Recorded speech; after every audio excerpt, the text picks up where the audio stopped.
வணக்கம். இன்றைக்கி நம்ம என்ன ரெசிபி பார்க்க போகிறோன்னா, இட்லி மீந்துடுச்சுன்னா, காலையில் போட்ட இட்லி மீந்துடுது, ஒரு 4, 5 இல்லை ஒரு 10 மீந்துடுதுன்னா, அதை வச்சு ஒரு ஈவினிங் ஸ்நாக்ஸ் எப்படி பண்ணுறது? காலையில் போட்ட இட்லி எடுத்து ஃப்ரிட்ஜில் வச்சிடணும். அட்லீஸ்ட் ஒரு 2 to 3 ஹவர்ஸாவது ஃப்ரிட்ஜில் இருந்தால் தான் அது கொஞ்சம் உதிர்ந்து போகாமல் நல்லாயிருக்கும். இட்லி கட் பண்ணுறதுக்கு முன்னாடி நம்ம ஃபஸ்ட்டு ஆயிலை ஹீட் பண்ணிப்போம். நான் ஒரு பேன் எடுத்துக்கிறேன். அந்த பேனை சூடு பண்ணிக்கலாம். அப்புறம் வறுத்து எடுக்கிற அளவுக்கு எண்ணெய் ஆட் பண்ணிக்கணும்.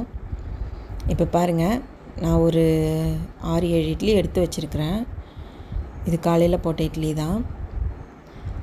இப்போ இந்த மாதிரி இட்லியை எடுத்து நம்ம என்ன பண்ணணும், கட் பண்ணிக்கணும். ஒரு இட்லியை வந்து நான் 2 பீஸாக கட் பண்ணிக்கிறேன். கட் பண்ணிவிட்டு அதிலிருந்து சின்ன சின்ன துண்டுகளாக கட் பண்ணி எடுத்துக்கிறேன். உங்களுக்கு 3 பீஸாக கட் பண்ணி அப்புறம் சின்ன சின்ன துண்டாக கட் பண்ணாலும் பண்ணிக்கலாம். உங்களுடைய விருப்பம் தான், எப்படி வேணாலும் கட் பண்ணிக்கலாம்.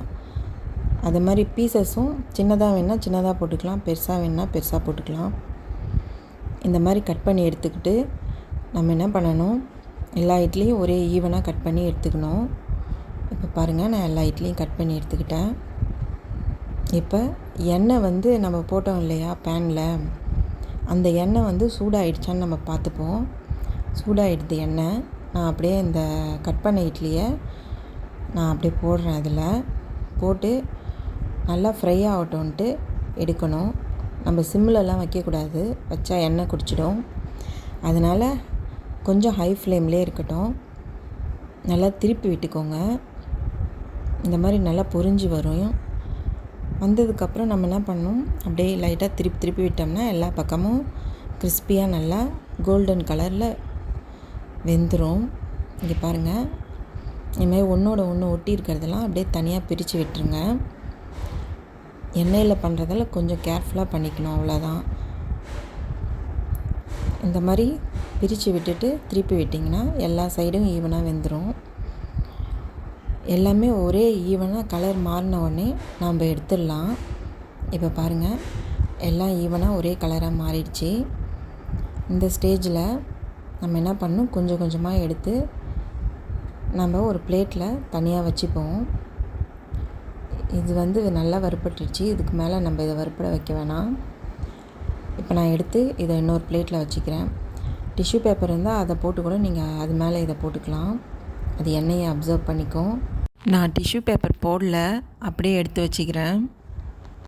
எப்பயுமே எண்ணெயில் இருக்க பபுள்ஸ் அடங்கிடுச்சினாலே நம்ம போட்ட பொருள் வறுபட்டுடுதுன்னு தான் அர்த்தம். இந்த ஸ்டேஜுக்கு மேலே நம்ம அதை அப்படியே விட்டுட்டோம் எண்ணெய் இல்லைன்னா அது கண்டிப்பாக தீஞ்சு போயிடும். அப்புறம் டேஸ்ட்டே ஃபுல்லாக மாறிடும். ஃப்ரிட்ஜில் வச்சு எடுத்துகிட்டு இந்த மாதிரி கட் பண்ணி நீங்கள் ஃப்ரை பண்ணிங்கன்னா இந்த மாதிரி நல்லா சூப்பராக இருக்கும். பார்க்குறதுக்கும் நீயாகவும் இருக்கும். இல்லைன்னா ஒன்றோட ஒன்று ஒட்டிக்கும். ரொம்ப சொதன்னு இருக்கும் இட்லி. இதுமாதிரி நான் எல்லாத்தையும் ஃப்ரை பண்ணி எடுத்துக்கிறேன். இருக்கிற இட்லி கட் பண்ணி வச்ச இட்லி எல்லாத்தையும். அவ்வளோதான் இந்த ப்ராசஸ். ரொம்ப பெருசுலாம் இல்லை, ரொம்ப ஈஸியாக பண்ணிடலாம். ஜஸ்ட்டு ஒரு 10 மினிட்ஸ் தான் ஆகும் இதை பண்ணுறதுக்கு. இந்த லெஃப்ட் ஓவர் இட்லிஸில் நிறைய ஸ்நாக்ஸ் ஐட்டம்ஸ் பண்ணுவாங்க. இது வந்து ரொம்ப ஈஸியானது, எல்லாருக்குமே ரொம்ப பிடிச்சது. இந்த மழை டைம்லலாம் இந்த மாதிரி செஞ்சு சாப்பிட்டிங்கன்னா அவ்வளோ சூப்பராக இருக்கும்.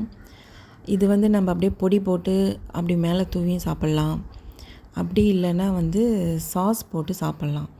அதாவது ஃப்ரெஞ்ச் ஃப்ரைஸ்லாம் இருக்கு இல்லையா, அந்த மாதிரி நம்ம சாஸ் கூட தொட்டு சாப்பிட்டோம்னா அவ்வளோ சூப்பராக இருக்கும்.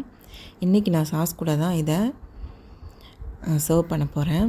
பாருங்கள் எவ்வளோ அழகாக இருக்குன்னுட்டு. சாப்பிட்றதுக்கும் அவ்வளோ டேஸ்ட்டாக நல்லாயிருக்கும். நீங்களும் கண்டிப்பாக இந்த மாதிரி செஞ்சு பாருங்கள்.